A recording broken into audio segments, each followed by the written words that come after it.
खुश रहने वाले लोगों की 7 आदतें। फ्रेंड्स, खुश रहना मनुष्य का जन्मजात स्वभाव होता है। आखिर एक छोटा बच्चा अक्सर खुश क्यों रहता है? क्यों हम कहते हैं कि चाइल्डहुड डेज लाइफ के बेस्ट डेज होते हैं? क्योंकि हम पैदाइशी हैप्पी होते हैं। पर जैसे जैसे हम बड़े होते हैं, हमारा इन्वायरमेंट, हमारा समाज हमारे अंदर इम्प्योरिटी घोलना शुरू कर देता है और धीरे धीरे इम्प्योरिटी का लेवल इतना बढ़ जाता है कि हैप्पीनेस का नेचुरल स्टेट सैडनेस के नेचुरल स्टेट में बदलने लगता है। पर ऐसा सबके साथ नहीं होता है।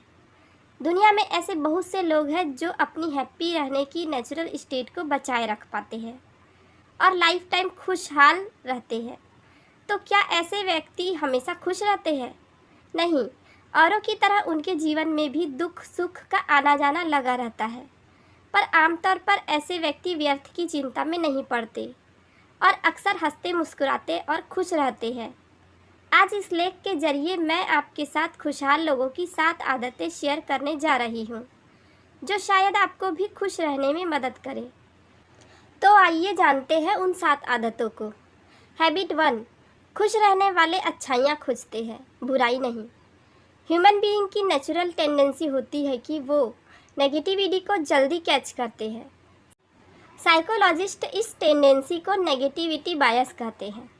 अधिकतर लोग दूसरों में जो कमी होती है उसे जल्दी देख लेते हैं और अच्छाई की तरफ उतना ध्यान नहीं देते। पर खुश रहने वाले तो हर एक चीज़ में, हर एक सिचुएशन में अच्छाइयाँ खोजते हैं। वो ये मानते हैं कि जो होता है अच्छा होता है। किसी भी व्यक्ति में अच्छाइयाँ देखना बहुत आसान है।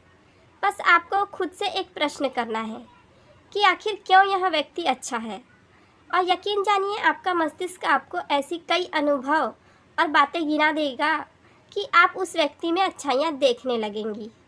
एक बात और, आपको अच्छाइयाँ सिर्फ लोगों में ही नहीं खोजनी है, बल्कि हर एक सिचुएशन में आपको पॉजिटिव रहना है और उसमें क्या अच्छा है ये देखना है। फॉर एग्ज़ाम्पल, अगर आप किसी जॉब इंटरव्यू में सेलेक्ट नहीं हुए तो आपको ये सोचना चाहिए कि शायद भगवान ने आपके लिए उससे भी अच्छी जॉब रखी है जो आपको देर सबेर मिलेगी। और आप किसी अनुभवी व्यक्ति से पूछ भी सकते हैं, वो भी आपको यही बताएगा। हैबिट 2, खुश रहने वाले माफ़ करना जानते हैं और माफ़ी मांगना भी। हर किसी का अपना अपना ईगो होता है जो जाने अनजाने औरों द्वारा हर्ट हो सकता है।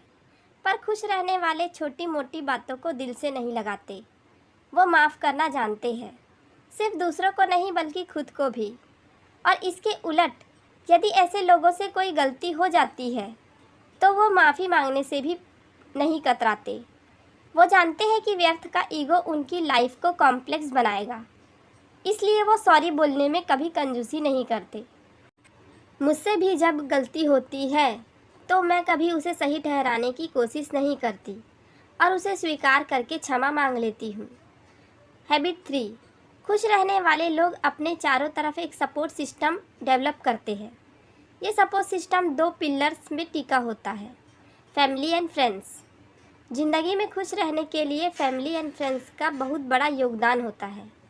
भले आपके पास दुनिया भर की दौलत हो, शोहरत हो, लेकिन अगर फैमिली एंड फ्रेंड्स नहीं है तो आप ज़्यादा समय तक खुश नहीं रह पाएंगे।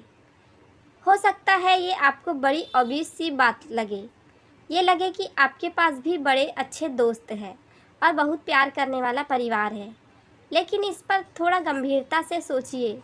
आपके पास ऐसे कितने फ्रेंड्स हैं जिन्हें आप बिना किसी झिझक के रात के 3 बजे भी फ़ोन करके उठा सके या कभी भी फाइनेंशियली हेल्प ले सके? फैमिली एंड फ्रेंड्स को कभी भी फॉर ग्रांटेड नहीं लेना चाहिए। एक स्ट्रांग रिलेशनशिप बनाने के लिए आपको अपने हितों से ऊपर उठकर देखना होता है, दूसरों की केयर करनी होती है और उन्हें जेन्युइनली लाइक करना होता है। जितना हो सके अपने रिश्तों को बेहतर बनाएं। छोटी छोटी चीज़ें जैसे कि बर्थडे विश करना, बधाई देना, सच्ची प्रशंसा करना, मुस्कुराते हुए मिलना, गर्मजोशी के साथ हाथ मिलाना, गले लगना आपके संबंधों को प्रगाढ़ बनाता है। और जब आप ऐसा करते हैं तो बदले में आपको भी वही मिलता है और आपकी ज़िंदगी को खुशहाल बनाता है। हैबिट 4, खुश रहने वाले अपने मन का काम करते हैं। या जो काम करते हैं उसमें मन लगाते हैं। यदि आप अपने इंटरेस्ट का, अपने मन का काम करते हैं तो डेफिनेटली वो आपके हैप्पीनेस क्वोशंट को बढ़ाएगा। लेकिन ज़्यादातर लोग इतने लकी नहीं होते। उन्हें ऐसी जॉब या बिजनेस में लगना पड़ता है जो उनके इंटरेस्ट के हिसाब से नहीं होती।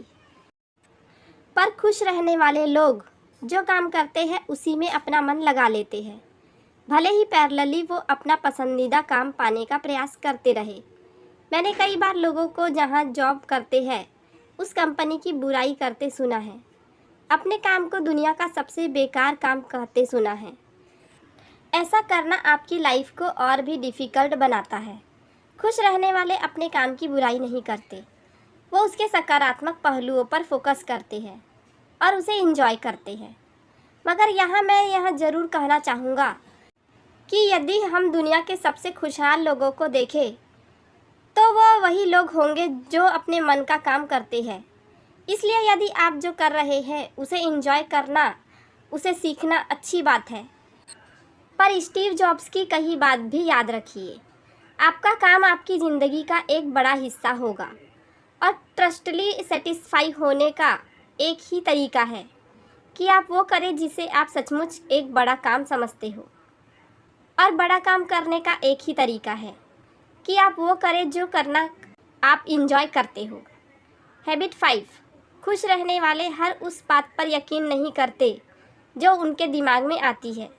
साइंटिस्ट के अनुसार हमारा ब्रेन हर रोज़ 60,000 थॉट्स प्रोड्यूस करता है और एक आम आदमी के केस में इनमें से अधिकतर थॉट्स नेगेटिव होती है। अगर आप डेली अपने ब्रेन को हज़ारों नेगेटिव थॉट्स से फीड करेंगे तो खुश रहना तो मुश्किल होगा ही। इसलिए खुश रहने वाले व्यक्ति दिमाग में आ रहे बुरे विचारों को अधिक देर तक पनपने नहीं देते। वो बेनिफिट ऑफ डाउट देना जानते हैं। वो जानते हैं कि हो सकता है जो वो सोच रहे हैं वो गलत हो, जिसे वो बुरा समझ रहे हैं वो अच्छा हो। ऐसा करके इंसान रिलैक्स हो जाता है। दरअसल हमारी सोच के हिसाब से ब्रेन में ऐसे केमिकल रिलीज़ होते हैं जो हमारे मूड को खुश या दुखी करते हैं। जब आप नकारात्मक विचारों को सच मान लेते हैं तो आपका ब्लड प्रेशर बढ़ने लगता है और आप टेंस हो जाते हैं। वहीं दूसरी तरफ जब आप उस पर डाउट कर देते हैं तो आप अनजाने में ही ब्रेन को रिलैक्स्ड रहने का सिग्नल दे देते हैं। हैबिट 6, खुश रहने वाले व्यक्ति अपने जीवन या काम को किसी बड़े उद्देश्य से जोड़कर देखते हैं। एक बार एक बूढ़ी औरत कहीं से आ रही थी कि तभी उसने 3 मजदूरों को कोई इमारत बनाते देखा। उसने पहले मजदूर से पूछा, तुम क्या कर रहे हो? देखती नहीं, मैं ईंटें ढो रहा हूँ, उसने जवाब दिया। फिर वह दूसरे मजदूर के पास गई और उससे भी वही प्रश्न किया, तुम क्या कर रहे हो? मैं अपने परिवार का पेट पालने के लिए मेहनत मजदूरी कर रहा हूँ, उत्तर आया। फिर वह तीसरे मजदूर के पास गई और पुनः वही प्रश्न किया, तुम क्या कर रहे हो? उस व्यक्ति ने उत्साह के साथ उत्तर दिया, मैं इस शहर का सबसे भव्य मंदिर बना रहा हूँ। आप अंदाज़ा लगा सकते हैं कि इन तीनों में से कौन सबसे अधिक खुश होगा। दोस्तों, इस मजदूर की तरह ही खुश रहने वाले व्यक्ति अपने काम को किसी बड़े उद्देश्य से जोड़कर देखते हैं और ऐसा करना वाकई उन्हें अपार खुशी देता है। हैबिट 7, खुश रहने वाले व्यक्ति अपनी लाइफ में होने वाली चीज़ों के लिए खुद को जिम्मेदार मानते हैं। खुश रहने वाले व्यक्ति रिस्पॉन्सिबिलिटी लेना जानते हैं। अगर उनके साथ कुछ बुरा होता है तो वो इसका ब्लेम दूसरों पर नहीं लगाते, बल्कि खुद को इसके लिए जिम्मेदार मानते हैं। फॉर एग्ज़ाम्पल, अगर वो ऑफिस के लिए लेट हो जाते हैं तो ट्रैफिक जैम को नहीं कोसते, बल्कि ये सोचते हैं कि थोड़ा पहले निकलना चाहिए था। अपनी सक्सेस का क्रेडिट दूसरों को भले दे दे, लेकिन अपनी फेलर के लिए खुद को ही जिम्मेदार माने। जब आप अपने साथ होने वाली बुरी चीज़ों के लिए दूसरों को दोष देते हैं तो आपके अंदर क्रोध आता है, पर जब आप खुद को जिम्मेदार मान लेते हैं तो आप थोड़ा डिसपॉइंट होते हैं और फिर चीज़ों को सही करने के प्रयास में जुट जाते हैं। मैं खुद भी अपनी लाइफ में होने वाली हर एक अच्छी बुरी चीज़ के लिए खुद को जिम्मेदार मानता हूँ। ऐसा करने से मेरी एनर्जी दूसरों में फॉल्ट खोजने की जगह खुद को इम्प्रूव करने में लगती है और अनलिमिटली मेरी हैप्पीनेस को बढ़ाती है। फ्रेंड्स, हो सकता है आप इनमें से कुछ बातों को ऑलरेडी फॉलो करते हो, पार्शियली या शायद पूरी तरह से। पर यदि किसी भी हैबिट में खुद को थोड़ा सा भी इम्प्रूव करेंगे तो वो डेफिनेटली आपकी हैप्पीनेस को बढ़ाएगा। दोस्तों, ये विचार आपको कैसे लगे कमेंट बॉक्स में ज़रूर बताएं। वीडियो पसंद आया हो तो लाइक और शेयर ज़रूर करें। चैनल पे नए हैं तो सब्सक्राइब करना ना भूलें। धन्यवाद दोस्तों।